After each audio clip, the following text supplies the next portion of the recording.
Hello, Ranger Nation. I am Josh Masonheimer, sitting alongside my good friend Todd Jones.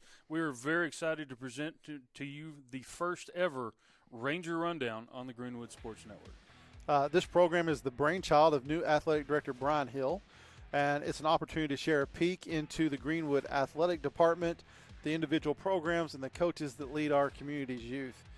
This weekly live show will discuss games, show highlights, and get insight from coaches and players on that week's events. As a precursor to the fall season, we're going to provide some mini rundowns to distribute over the next few weeks and kind of prepare ourselves for the fall season. In the first episode, we'll be talking with both of our cross-country coaches, boys coach Scott Robinson and girls coach Sadie White. We'll also be talking with Molly Morris, who's in charge of the district's career and technical education, or CTE, program, followed by Victor Gill, our new football offensive coordinator. Following episodes will include conversations with head volleyball coach Amy Long, the new football defensive coordinator Markel Martin, and our new AD head football coach Brian Hill. Josh and I are extremely excited to bring this new content to you, and we really hope you guys enjoy what we put out there. So, Josh, it's time to get ready because it's Ranger Rundown time.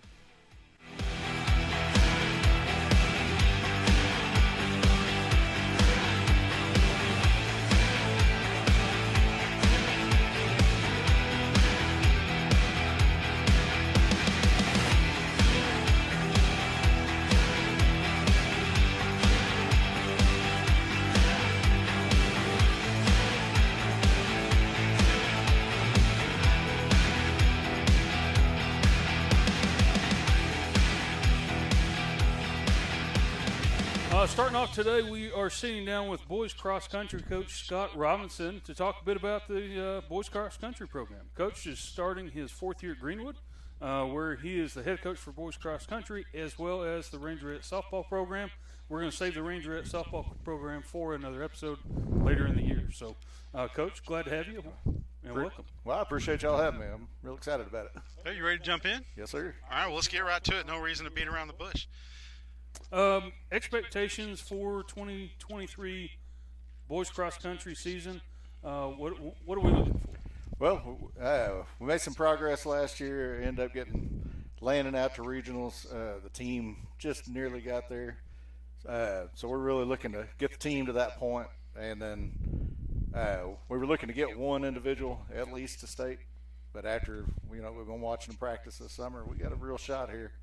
Maybe making a shot, get the team to the state meet. So expectations have gone up a little bit over the summer. Gotcha. Real excited about it. Positive news. Yes, sir. Yes, sir. So you mentioned Landon Stewart, yes, sir. Right? Who are some of your other top returnees, or even guys that you've actually seen make a step forward this summer? Big steps been taking place. Of course, Landon, he's already improved on what he did last year. From what we've seen, Ashton Adams. He'll be a sophomore this year, and man, Ashton, his goal every day is to beat Landon, and man, it's a back and forth. It's a great yo-yo, It's gotta love that stuff. Gotta love it. And then Angel Sosa, he puts in so much time. He's doing football, he's doing band. The kid works all day long, he never goes home, and but his progress, even just this morning, it's just really incredible to watch that kid. I don't know how he does it. So, yeah, I'm excited about those three boys. And plus, we've got a lot of others, that do a lot of different things. Joel Pinedo, he boxes and does a lot of things. So this cross-country is right up his alley. Yeah. So, cool. It sounds like they're still kind of a young team, though, right? Oh, we're real young. Definitely. Yeah. Definitely. So, yeah, it's good, So, we got our eyes on a big prize for next year. That's kind of where we're trying to get to that final point where we make that last jump next year and really challenge. So.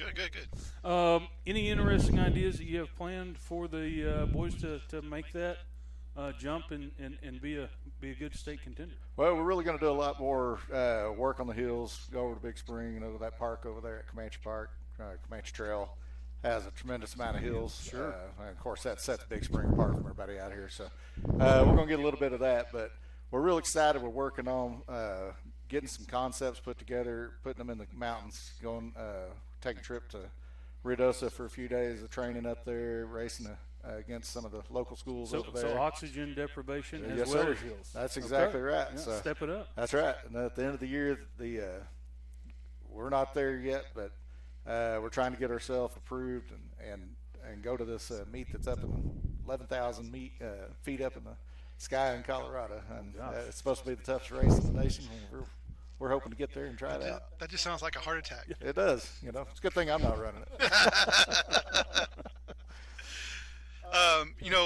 Coach, I've got to spend some time with you over the years and get to know you quite a bit. And the one thing that I can say is, I think you do a great job and pour yourself into your kids and everything that you do. And that you might be the only person as close to me as wanting to win and be a competitor that I've ever met. That's right. And so, there's no doubt that you're not going to have this group ready to go. So. Well, I appreciate it. Yeah, I love these kids here at Greenwood. They're fighters. They want to win. So we just got to give them those opportunities, and I think good things will happen. I'm excited for the boys. I'm excited for the girls team too. Well, they're going to be something. Yeah, we're going to get to talk about that in a second. Yeah, absolutely, and that's probably a great transition. We're excited to see what you have. And up next on the Ranger Rundown, we do have Coach Robinson's counterpart for the girls cross country, Coach Sadie White. So y'all stay tuned. We'll be right back with you after a short break. Thank you.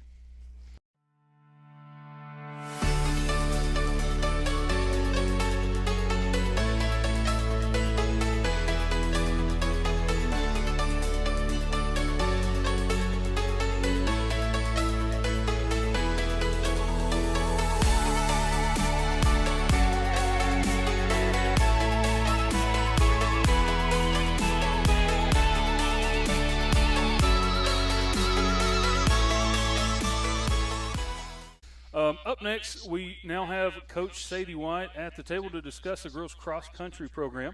Coach White is beginning in her third year at Greenwood, where she's a head coach for not only the girls' cross-country, but also the girls' soccer program, Yes. right? Yes. So welcome to the table, and we'll get going. Right. Yeah, Coach White, it's great having you drop in and share some thoughts on this 2023 cross-country season. But kind of before we get started, I think there might be some confusion Yes. because you had a transition. I think you've gone from Coach Bailey to Coach White. Yes. Is anything you want to share about that? Well, I got married in October, and it is a hard transition for the girls to switch over from Bailey to White. They kind of refuse to do it, but so I kind of go by both, but I'm trying to lean towards my actual married name now. To get the White back in Yes. there. So I fixed everything I had because I had Bailey. I went back in and fixed it, so you're good on my side. Awesome. All right. Got fun stuff aside. Are you ready for some real questions? Sure. All right, good deal. Yeah. So same question I asked Coach Robinson. Expectations for the 2023 season.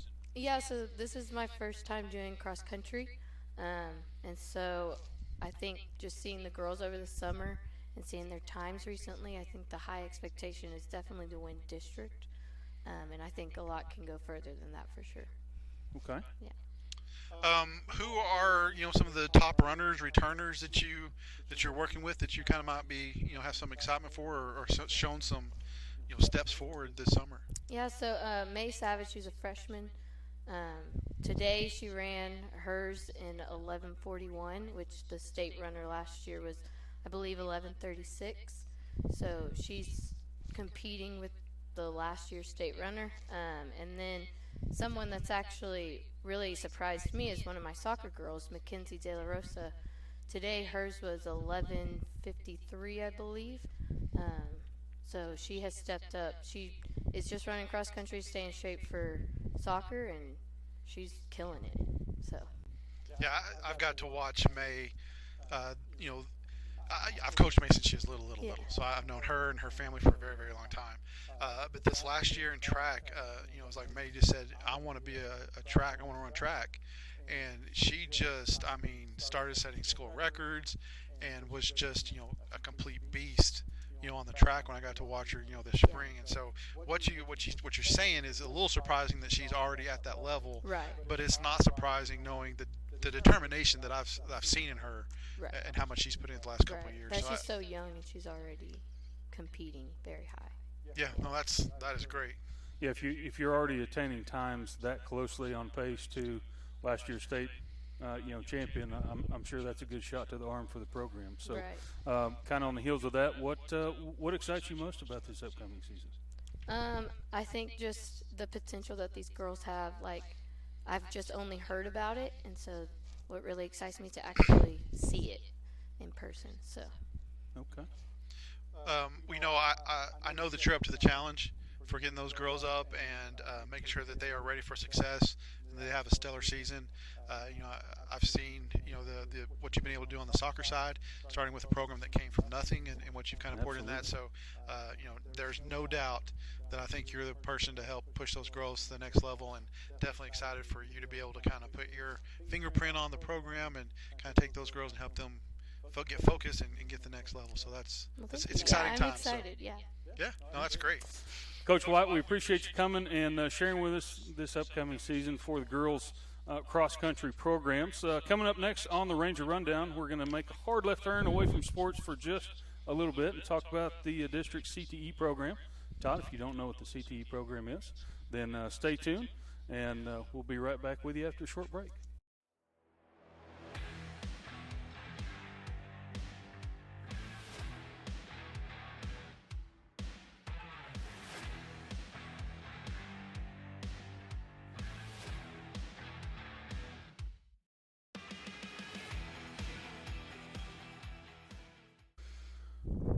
This evening we're here with the CTE coordinator, Molly Morris. Ms. Morris, we're excited to have you on Ranger Thank Nation. you. I'm excited to be here. I'd like to sit down with you, hear what's happening in the current CTE programs. For some of our listeners that may not know what that is, could you explain that to us just a little Sure. bit? CTE has the goal of giving job skills to students and career pathways for them. And the good thing about those skills is that they can correlate and carry over no matter what path the student is on. So some of our CNA students will go on and be a CNA, and others will take a pathway toward nursing at the college level, just as an example. But our goal is to provide those students, when I first started counseling, we were really big on everyone going to college. So things have shifted over the years, and there's been a bigger value on experiences and those job skills. And so we want to provide those job skills and experiences for students no matter the pathway that they're on. Okay. What's new at CTE at Greenwood this year? We have a lot of new things going on. It's really exciting. We started cosmetology, and we're working on getting that licensed. And in addition to that, we are bringing in sports broadcasting, and we're hoping that students will learn how to edit video and audio, and as well as sportscasting. We have some new certificate areas in accounting and early childhood learning, and we also have some new certificates we're starting a real estate program this year, which is really exciting as well. And we're hoping to have, we're extending our CNA program to include a patient care technician, which is like an EKG and phlebotomy courses. So that's pretty cool. And we're hoping to also expand our opportunities for leadership and competition through adding some new student organizations. So we've got a lot going on. We're always looking to expand, but the thing, we have to go based on the state programs of study, and they have a list of certifications, industry-based certifications that we can offer, and so we always have to align with those state standards as well. Okay, that seems like a very, very big deal for our district, so appreciate you explaining that. How can the community get involved with your CTE program? We are always looking for community partnerships. How that would look this year would be for businesses to come visit classes and present about their business, or maybe an opportunity for us to go take a field trip and visit their place of work. And then we would like to expand that into mutually beneficial partnerships where students can go and learn job skills on the job there and possibly be hired and ready after graduation to be hired by that company. But any kind of partnerships, we have on our website the list of all the different programs of study that we offer. And if anyone is interested in partnering with us, if you wanted to visit that and see what we have, what we are offering here, or just give me a call. And I would love we love having businesses up here. Sometimes they just come and set up a table. Our students are very friendly, and we'll go and visit with them and ask questions. And it's just, we added some partnerships last year, like with the Beat and Bow Homes and Keller Williams Realty. And we just love to have more and more businesses a part of the school. And again, with our students going back into the community and giving back as well. Okay. No, it's good to have the opportunity to see how these kids, see how the school is investing in our kids. Seems like a worthwhile program. Hope you guys have a great school year. We certainly appreciate the dedication that we've clearly seen today. Well, I appreciate you including me in this today. And there's just so much excitement around CTE right now. And again, that big push to get our kids to work and get them the job skills that they need to make a livable wage when they graduate, if they're not on that college-bound path. Sure. So I think that's a great avenue. I think that's a great program. And in all honesty, I didn't know a lot about it until Coach Hill mentioned having you come on the show and in looking at it a little bit. It's just really, really a unique thing. And I know that each year you're looking to add more things to it. And so my oldest went through the CNA kind of training thing, and she thought that was just pretty neat as far as helping her decide what kind of career path she might want to take when she did go to college. So yeah, it's just really an exciting area right now. I think COVID really pushed the state to start looking at let's get people back to work, know. Yeah. And they're only looking to expand. They're doing a CTE refresh for the next school year, and they've already started that process, and they're looking at adding all kinds of things. And one of them that's so interesting is the CDL program. They're looking at pushing that down into high schools, Sure. which is kind of scary thinking about an 18-year-old driving a school bus. But just, they're thinking outside the box, and they also think a lot about what careers, they don't exist right now, but what kind of skills do students need for careers that are going to exist in a few years? So. Right. Yeah, I think it's a great opportunity to have options, right? Right. You send kids to college, and maybe they mess around for a couple of years and change degree plans. I feel like this gives them a good option to graduate high school and maybe try to make a decision on, do we stick with what I chose in high school, Right. or maybe go a different path? So Right, and also, some of them do have a negative experience, and they appreciate that opportunity to know Sure. that, I thought I wanted to be a nurse, but I couldn't stand the sight of blood. So I need to go in a different pathway, So even those experiences are important. Definitely. Well, we definitely appreciate you coming out and spending some time with us and sharing, your program with those people that are going to be kind of watching this broadcast. So that was great to hear about it.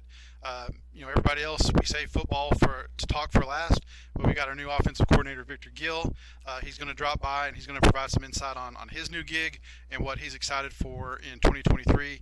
So you guys stick around, and thank you again for coming out. Thank you so much.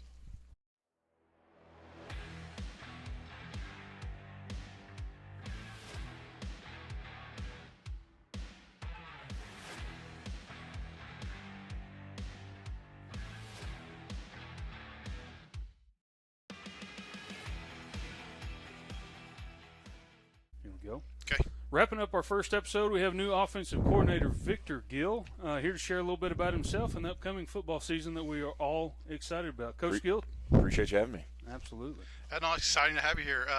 Got to talk a little bit, meet you for the first time tonight, and so no pressure, but there's a lot of pressure, so don't take it to heart. Like that, yeah. That's how it goes. Yeah, so we really appreciate you taking time out to visit with us, and like I said, it's great to have you here. And so, are you ready to kick this off? Yeah, man, let's do it. All right, I let's got go. I got pants on for the first time. It's 105 degrees outside, so I'm ready to go. So you really thought this was a formal kind of deal, like we were going to be yeah, like didn't know. ESPN and all that kind of Something stuff. like And that, yeah. it's really not quite up to those standards yet. Yeah, Is it? the car But to we're the front getting door close. is a bit of a trip. We're working on it. We'll have some personality. Yeah. All right. So, would you mind sharing a little bit about your football background and experience for the listeners? Sure. So I kind of had a unique start in that I didn't really play football until my senior year. So I had 1 year football experience. I was fortunate enough to get a scholarship to play at the University of North Texas. I played for a couple of guys.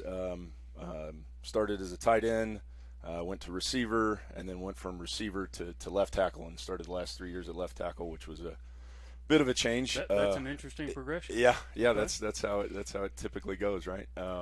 But no, I had a lot of guys, learned a lot of football, a lot about the offense, the ins and outs, and different aspects of that. And then I stayed on and GA'd for Dan McCarney, and then I was fortunate enough to get a GA spot at University of Texas with Charlie Strong, and I went from there and followed him to University of South Florida with Coach Hill on both accounts. And then from there, came out to the Basin actually in 2019. I was the run game coordinator and OC over at UTPB for 3 years, and then left there and met up with Coach Hill again at Wiley, and then came here. So All right. Okay. That's the long version, I guess. That's a great version. Yeah, All right, loved We it. like it. Yeah. Good. So give us some ideas of what viewers and football fans this year can expect from your offensive coordinator. A lot of points, hopefully. A lot of points would be ideal, but no, we're going to be an explosive offense. We're going to take tempo and use that to our advantage, and not just be tempo to be tempo, but you'll see some aspects of that. We're going to run the ball. Everything starts with that, and everything comes off of that. So we're going to pound the rock, and then take some shots off of that. So. All right. Okay. What kind of expectations do you have for the offense? I mean, you hit it a little bit, but Yeah. I mean, do you have a goal like you're telling your guys we want to hit X amount of points, or we want to do a certain thing, or we want to impose this kind of will on somebody? Do you have any type of expectations? Not so much in like quantitative expectations. I want this group to play physical, to play smart, and compete every game, to put us in a position to win every week. And I think that's, at the end of the day, that's all you can ask. Ideally we put up 70 points a game and 700 yards and all that stuff. But sometimes you got to dictate certain things and different things against different opponents and different situations, and be smart with it. Okay. Are there any players that you've kind of noticed over the spring, summertime, just that you'd like to highlight? Whether that's incredible gains in speed, athletics, skilled positions. Is there anybody that really kind of sticks out to you? Well, I think overall, I mean, the buy-in and the work ethic that we've seen from these kids so far has been absolutely tremendous. I think just naming a few guys up front, you've got Angel Carbajal, David Chavez, Carlos Barraza, Evan Oliver. You got, anytime you return 4 starting O linemen up front, you give yourself a good chance. And those guys have worked their butts off. Sure. This summer, Cade Rowalt, returner, really, really productive last year, has really worked his tail off as well. And then guy you might not have heard of, Tyson Smith, is come over from the defensive side and is working in at tight end, has done really, really well for us this summer. Okay. Yeah, I think, there's some young guys too, and that's the good thing about it is we've had a lot of returners and veteran guys, as well as some young guys, Lincoln Madrid, Nathaniel Romero, Dylan Payton. Those are going to be some names you're going to hear down the line for sure at some point. So having that kind of veteran leadership and work ethic, and then having some young talented skill guys is going to be exciting for us. So. We're definitely going to look forward to calling out some of those names on Friday night. Yeah, Sure. yeah. Most of those sound very familiar. Yeah, and I know Josh would echo this, but I love that you started out with your line. Yeah, well, it starts up front. Because it does. It does. Yeah. I truly believe that winning football starts up front, and that's growing up watching, a Mike Leach air raid offense, sling it around. But when you look at it, he was successful when he had an offensive line that took care of business. 100%. So that's what we say, and kind of our deal is always been it starts up front, and we, the offense, go as they go, kind of like what you're saying. And being a former offensive lineman, putting the emphasis there, I think is really key in any offense, like you said. Yeah. So talking about guys coming out and working out this summer and things like that, how has that offensive unit that you have picked up on your playbook so far? Yeah, really well. Maybe a little bit too well, as Coach Martin will probably tell you. We put in a lot. Really, really smart kids, and they've picked it up really fast. And so we've been able to expand, our playbook really early. And then I think, during camp, we're going to simplify it down and really kind of hone in on what we want to do and what we want to be successful with. But I think you can you can have that in the bank now, and they're smart enough that they can now draw back on that, and it sets you up for success later in the season and being able to expand on some concepts and things like that. So that's awesome. That's great. Yeah. Cool. Well, Coach, we wish you the best. Everybody watching, obviously, come out and support the Greenwood Rangers. I appreciate the opportunity for you to kind of share with us some of your strategies and positive things you've seen so far. So, Thank you guys for having me. Yep. Yeah, no, Really appreciate it. It was great. Loved having you. Really glad we got to meet you. Yeah. Spend a little time together. Hopefully we're not too much of a nuisance as the season goes on when we're asking you questions about all kinds of different stuff. But I know that Josh and I both just love being a part of the program, being around it. And we're going to pester you a little bit. So. Good. Let's do it again. All right. That sounds great. And we'll definitely have you on again. Yeah. So that's a wrap for the first ever Ranger Rundown. We hope you pick up on the next episode where we sit down with head volleyball coach Amy Long, new defensive coordinator Markel Martin, and if you get a little bored and you want a little something to do before this next one gets put out on the internet, you can always follow all Greenwood Athletics on Facebook at Greenwood Athletics, on Twitter at Greenwood ATH, on Instagram at Greenwood.athletics, or on the web at GreenwoodRangers.com. We also are on Threads at Greenwood.athletics. So we got them all covered. You guys can pick up that Ranger content whenever it is that you want it, late at night or early in the morning. Thanks for watching, and we will see you next time on Greenwood Sports Network.